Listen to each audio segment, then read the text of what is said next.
This is ContactTalkRadio.com, consciousness in action, and you are taking action into your consciousness by tuning into Contact Talk Radio. And on TuneIn.com, Ping.fm, and UpSnap Mobile. Contact Talk Radio.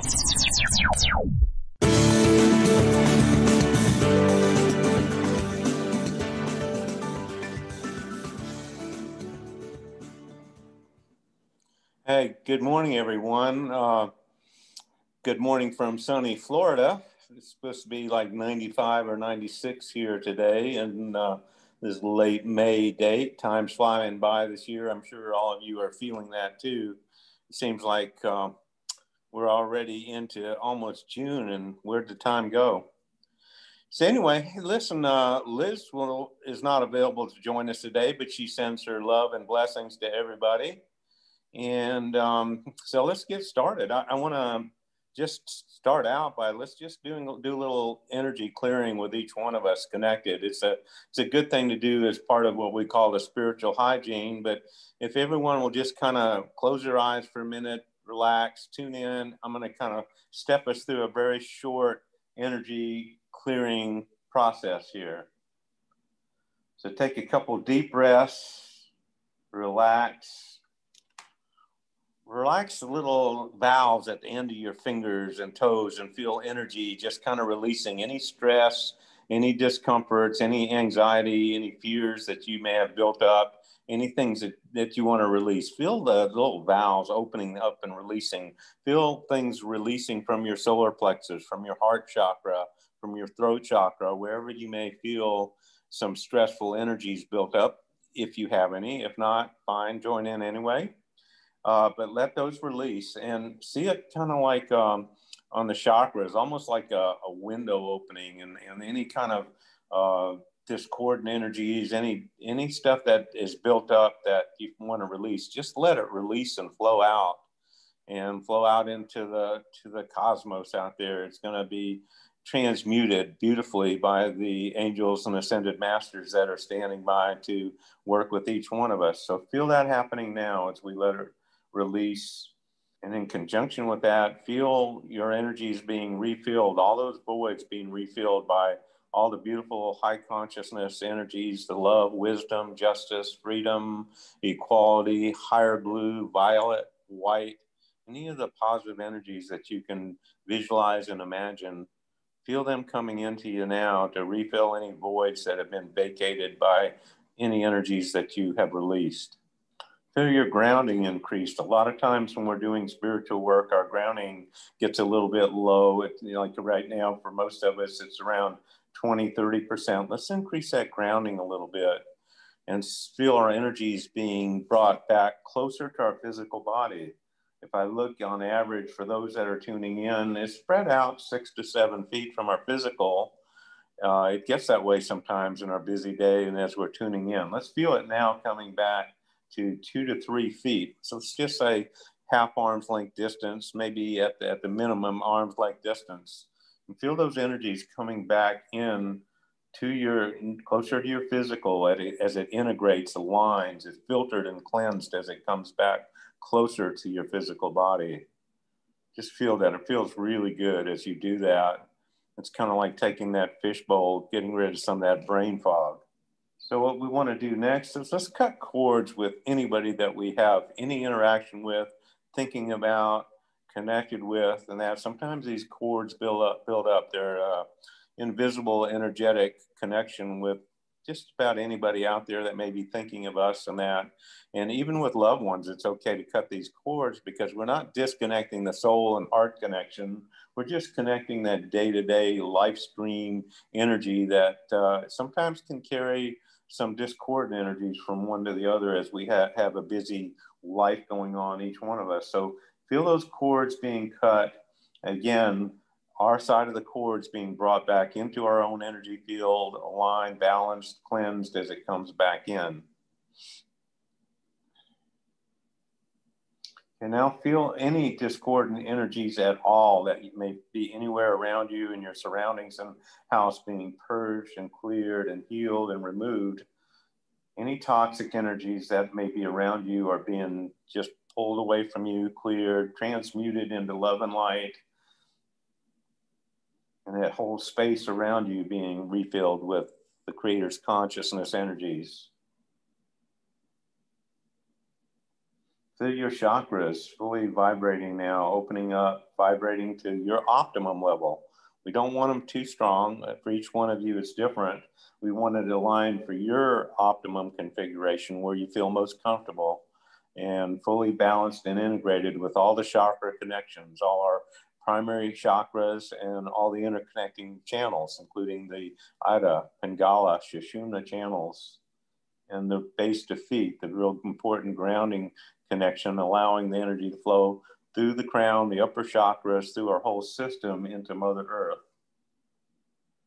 Feel our emotional and mental bodies all being purged and cleared and realigned and balanced, and everything in our personality, the physical, emotional, mental, and etheric bodies all being aligned and cleansed and healed. And that our connection to our soul, the various levels and vibrational qualities of the soul and any energies that are available beyond that be coming into our personality now in a very aligned and balanced and comfortable level. We don't need it too strong. We don't need it too extreme. We want it just perfectly comfortable for us.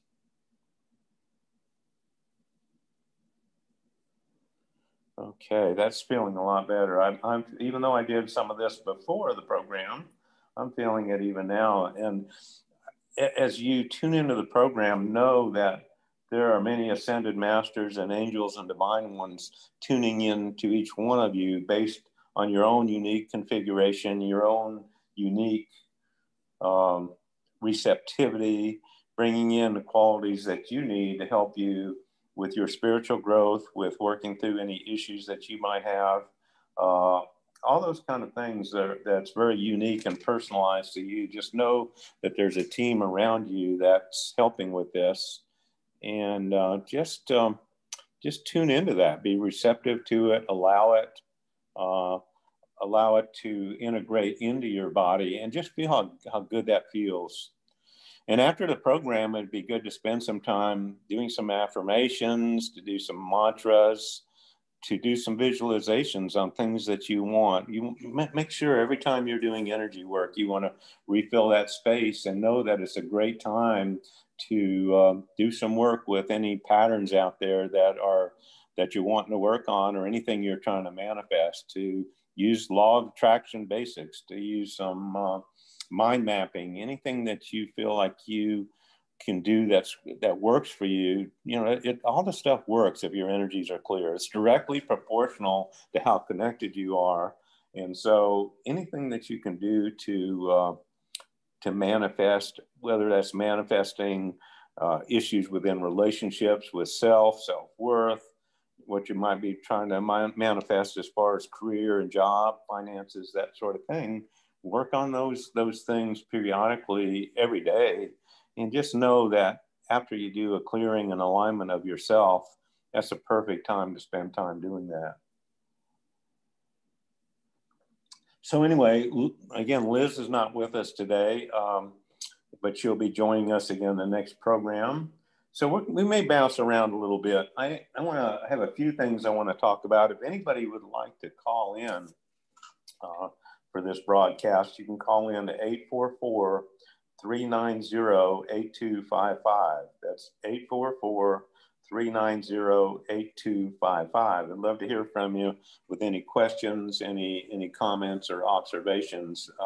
We appreciate the feedback we've been getting from folks, and it really motivates us to keep going with this program, as there's been a lot of real positive feedback on what we feel is a practical approach that we bring to metaphysics and energies. And, you know, that's kind of how this whole thing started with me many years ago, back in the early 80s, as I was always looking for a way to validate, to discern. You know, I spent my energetic and spiritual search amongst a lot of intuitive people, a lot of wonderful psychics and intuitives and people that had special gifts.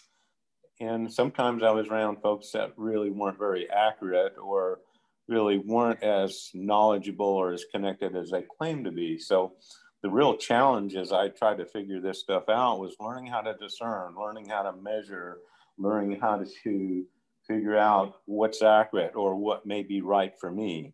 And so there are systems that we can use to learn to better discern, better validate.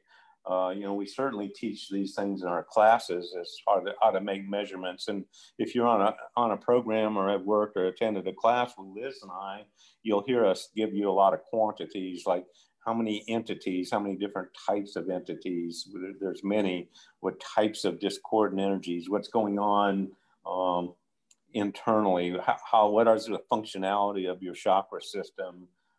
Break it down to individual chakras and all types of measurements, including, I'm able to go in and measure, things like integrity of individuals, their connection to their soul, those kind of things. And so these are processes that can be learned by anyone out there. I certainly feel like if I can learn them, anybody can learn them. And we certainly teach them and encourage doing some research and finding your own level of objectivity. Sometimes the hardest part especially in something that is so subjective in the world of metaphysics and energies, it really is hard to be objective sometimes. But that's some of the most important aspects of spiritual growth, is learning how to discern, how to know what's valid, how to know claims that an individual makes, that whether it's connected, to the light, whether it has validity, is it the right thing for you? There's so many paths and methods and protocols and systems out there. Some are good, some are excellent, some are not so good. You kind of have to figure out what works for you and just not take it at its word. If somebody's a teacher there, don't make sure you're validating their claims. And Liz and I both hold ourselves accountable to these same standards. If you hear us say something or make a recommendation, validate it. The proof's in the pudding. Anybody that's worked with us knows that, the results are pretty tangible, pretty clear, can be felt by most. And, we can back up a lot of our statements by how people feel or the results they get from our programs. But we want people to validate, to know that the proof's in the pudding. Does it work? Is it right for you? Does it fit into your scenario of what you're trying to accomplish? So ponder on that a second. We're going to pause just a second here as I kind of jump into whatever our next part of this. Hold on. Okie doke. We just finished a class of an amazing 5-day class that we had here in the Southeast that we've been preparing for some time. And each class that we do, we do a lot of prep work and tune into the individuals in the class and their needs and what's the right sequence of teachings that we need to bring in unique to them. And I think we did a really good job this time. I think everybody got a lot out of it. And certainly the location that we chose in a very beautiful mountainous resort area was ideal. So I think we're going to be doing this annually in the April-May timeframe. So if you are interested in our classes, please reach out. You can get on our website at sed4u.com. That's sugar, echo, dog, the number 4, the letter u.com. Stands for Spiritual Energy Dynamics. And find out, how to reach out to us. And we'd be glad to explain what our program's about, what are the requirements to attend. It is by invitation only. However, reach out to us and we'll talk over whether it's a right fit for you. And if that's the case, we'd love to have you attend our classes. And again, right now we're going to be doing them primarily annually until things clear up as far as travel and what are the required protocols around the country, limitations as far as distancing and those kind of things. So right now we've kind of consolidated into the area of the Southeast where things are a little bit more open. So anyway, I wanted to share a couple things, snippets of some channeled stuff that we shared in the class.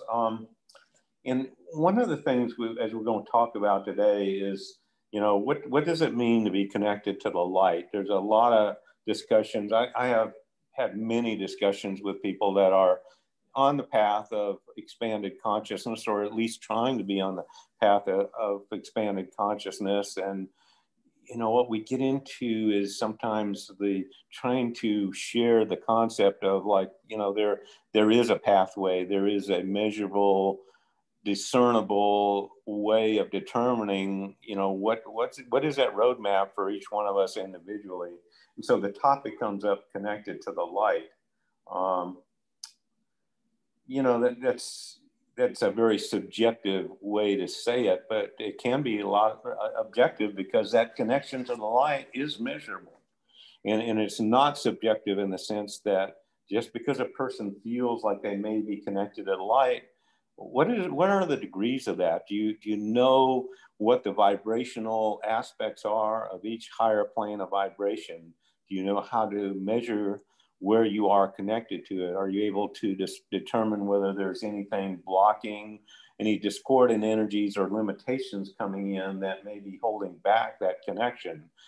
These are all very objective perspectives on something that is subjective in nature.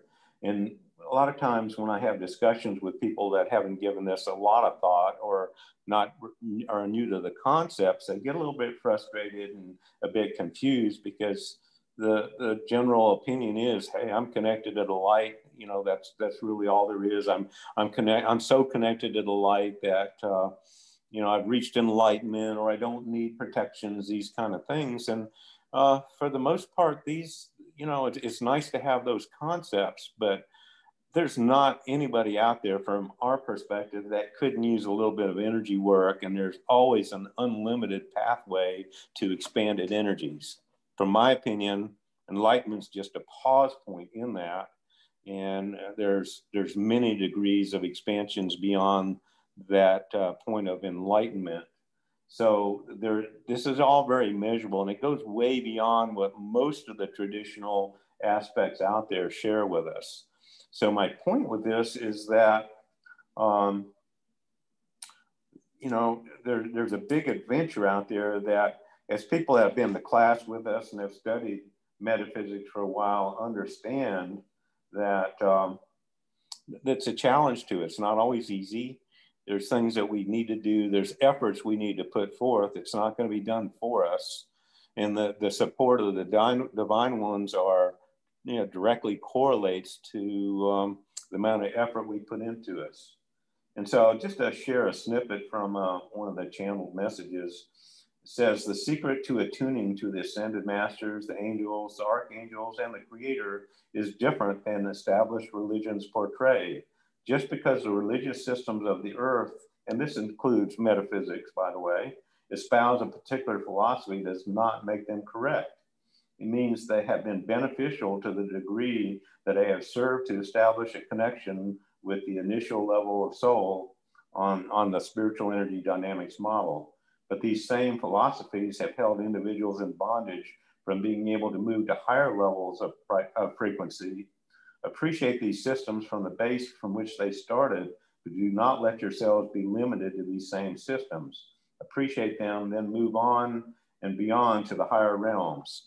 So this is kind of the message that we try to emphasize, is that as we expand into higher vibrations and consciousness, and even use the term ascension, it's an open pathway that continues to evolve and grow, and higher consciousness actually means opportunities for even greater expansion.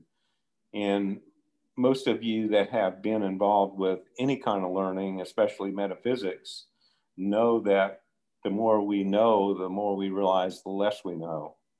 So don't get too locked into any system. We're not trying to get you locked into anything we do. If you're a student of ours, ours is more of a methodology that can enhance anything you do, as long as it's connected to a light vibrational level that expands growth.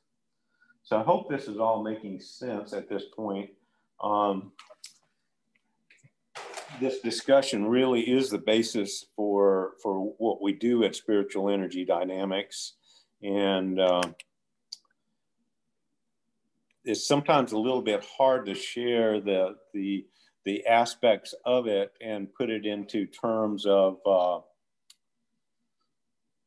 how it fits in with the modality or your concepts. But we'll get into that just a little bit more after the break. Taking a little bit of a break now.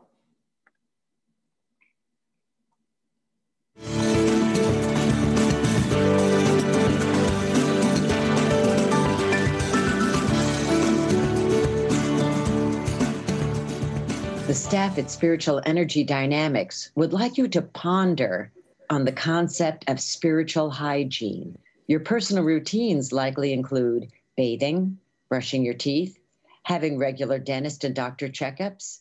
You keep your home clean, maintain your car, run virus scans on your computer.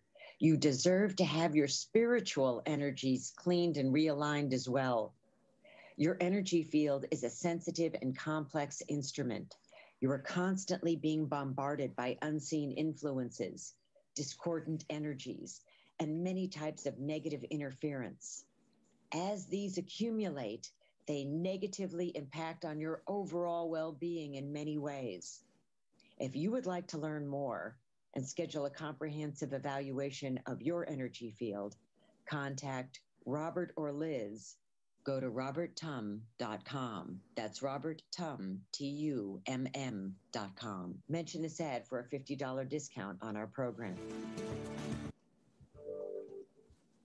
Okay, we're back. I want to put a little plug out there too for Liz. And if anybody has not worked with her or been introduced to her, I highly recommend. She brings a really awesome perspective to everything we do in spirituality. She's well researched in the topic, a wide range of topics on metaphysics, and is certainly an expert on using the spiritual energy dynamics methodology and protocols to take a look at energy configurations and that. And I would recommend that you take a look at her website at lizwithwings.com. That's lizwithwings.com. And she has a connection on there that you can schedule a complimentary initial call with her. She lays out her programs that she has to offer. And to me, she brings a really refreshing, high vibrational perspective of things. And I know you would enjoy working with her. So let's get back to this topic of energy growth, expansions, discernment, that sort of thing. And you'll hear us talking about it a lot. Probably if you've tuned in before, you've heard it. You know, it's just to make sure you're validating every aspect. There's many times as energy practitioners in our modality here, oftentimes we're kind of in a support role looking at situations where people have been to other practitioners that may not have some of the ethics as it relates to spiritual hygiene and keeping their own energies clear. They may not even know about it. I don't think any of them are doing anything that is with bad intentions per se, but if they're not aware of the impact that their field can have on somebody, oftentimes they may correct one thing and cause some other problems. And we find that a lot where there's a transference of some energy contamination, whether it be entities or some kind of discordant energies. So in validating who it is you're choosing to work with, it's tough to be a little bit objective. It's what we teach in our classes is how do you measure, how do you discern where that person is at? Trust your instincts until you learn some other protocols for making those measurements. But If it's something that causes a little discomfort in your throat, your heart, your solar plexus, there's an internal warning going off that maybe this may not be exactly the right fit for you. If you get some kind of discomforts when you're tuning into that individual, a headache, some nausea, that's also a sign that it may not be just exactly right. And then also get a second opinion. If you're, if you go to a doctor and then this doctor says, without a lot of testing, hey, you need this procedure, you're not just going to go and say, sure, let's go ahead and do it. You're going to want some information as to why, what are the key measurements that are giving that diagnosis. And you're going to want a second opinion to validate whether it's the right thing to do or not. A lot of people don't do that with their energies. And I think oftentimes they can be taken down a garden path, just be cautious. There's the new world of energy expansion is actually developing your own personal connection with divine source. And sometimes that means that maybe you don't need a guru anymore. Maybe you just need to study and discern and digest information and kind of follow your own path. And it's okay if you do need somebody to give you guidance, but don't get so connected to them that you lock into them. Don't put them on a pedestal. Don't put me or Liz on a pedestal. We're just humans here experiencing being in the human form, the human condition, and we have to work on ourselves all the time. So advice there is, use common sense as you choose, but also, I'm not trying to discourage anybody from exploring the spiritual world, but just know that each one of you are unique in your connection. You have the ability to tune in to the higher frequencies and digest the information that's coming in directly to you. So another encouraging message that was channeled a number of years ago is dare to go to the full limit of that which the Creator has endowed humanity as a capability to be achieved. Do not allow those with smaller views and big egos limit your growth and service. As you raise your consciousness to the soul and to higher levels, and even to the Creator and the composite of all that has been created, then many possibilities exist that are not documented by the accumulated past history of those who have dwelt on your planet. So you can see that the accumulated knowledge of your planet is grossly inadequate as a guide for your future in most cases. So again, discern, explore, try out different things. Don't get locked too much into a modality. Figure out what works for you as you build out that personal connection with the divine ones at higher realms and throughout the sources of light. So I hope this is all making sense and giving you some wisdom from my experiences, over the years as I've developed the spiritual energy dynamics protocols and methodologies and philosophies, again, designed to help align the energies, to clear the energies, to measure the energies, to find out where it's flowing or not flowing. And I would love to give you a more detailed explanation on this if you want to contact me sometime. Again, you can check out our website at sedforyou.com. And I too have a complimentary initial consultation that you can see on the website as to how to schedule that. So as we start getting into the topic of ascension and paths of initiation, there's a lot being written out there on the ascension process. I've mentioned that before. One of the challenges is that, people sometimes don't know exactly what ascension means. Ascension is cut and dry, okay? It means that you've reached a level of spiritual growth and connection, what I call attunements, that you're no longer required to come back into embodiment. You can choose to do so for service or to balance karma further. Just because we get ascended or reach an ascended status does not mean we've reached the ultimate connection as far as consciousness goes, or cleared all karma.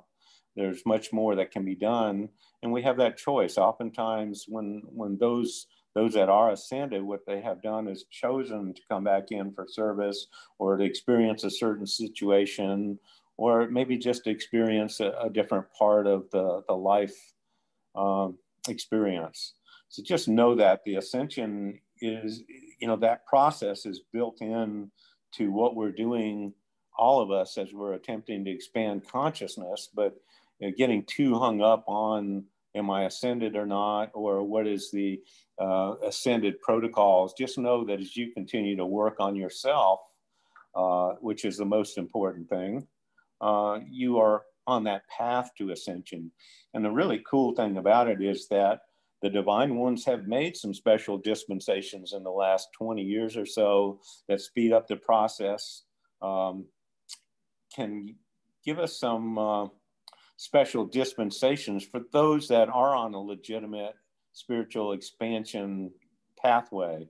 And it's really nice to know that there are processes and protocols out there that can shortcut that pathway to ascension, from possibly even achieving it in this lifetime or in a few lifetimes versus another 10 or 20 or 100 doing it the old-fashioned way.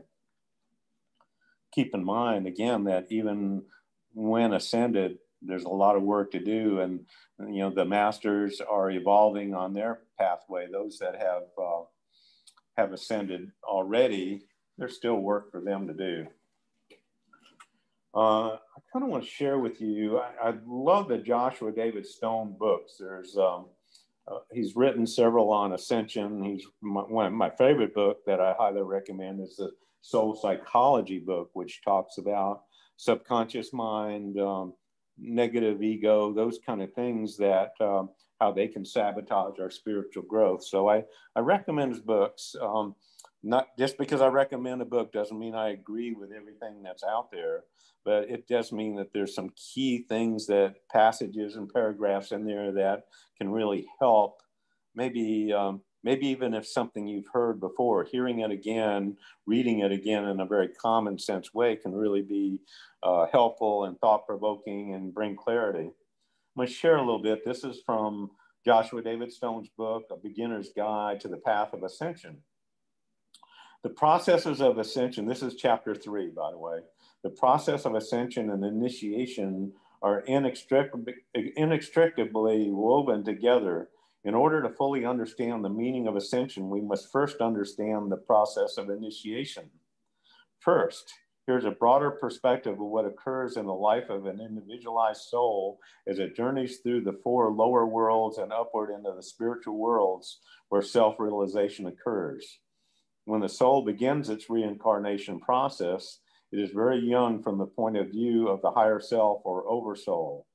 The habitat of the higher self is on the Buddhic or 4th realm, and during the early phases of the reincarnating soul's experience, the higher self remains detached from the rudimentary process of the baby soul, which is just beginning to gain the experience in the physical world.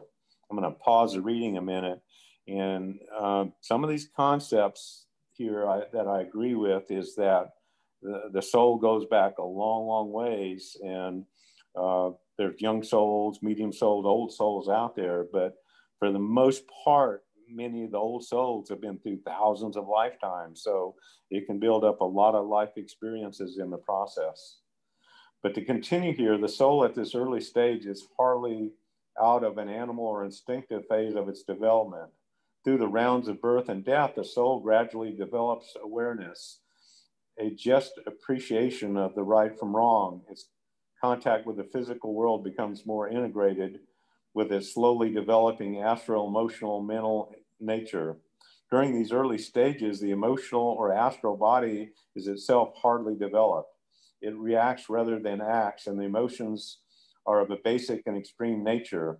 Seen clairvoyantly, they would appear as flashes of jagged red, denoting anger or passion, and or murky brown grays, and other murky colors that denote vagueness or feeling, while simultaneously revealing greed, lust, and the basic instinct of survival. Over time, through incarnation and reincarnation, the astral feeling body, now in my term, the astral body in traditional metaphysics is actually the emotional body. So that's why he's talking about the emotional feeling body, will grow more refined, and the appreciation for beauty, love, will color the astral aura, the emotional aura. Likewise, at the beginning phases of a soul's process of incarnation, the mental body is barely active. The mental body is actually the third level of vibration. And breaking from the reading for a minute, our first body is our physical body. The second is the emotional body. The third is the mental, and the fourth is the etheric, all interconnected. But what Joshua David Stone's talking about here is kind of the process of where we've been and where it's building out. Man's ability to think is not far removed from that of an animal at this point. True, at this point, there is some reasoning ability. However, it is at the most basic level. All thoughts are directed to one primal thought, how to survive. And it's around this central thought that the mind gradually builds its reasoning ability.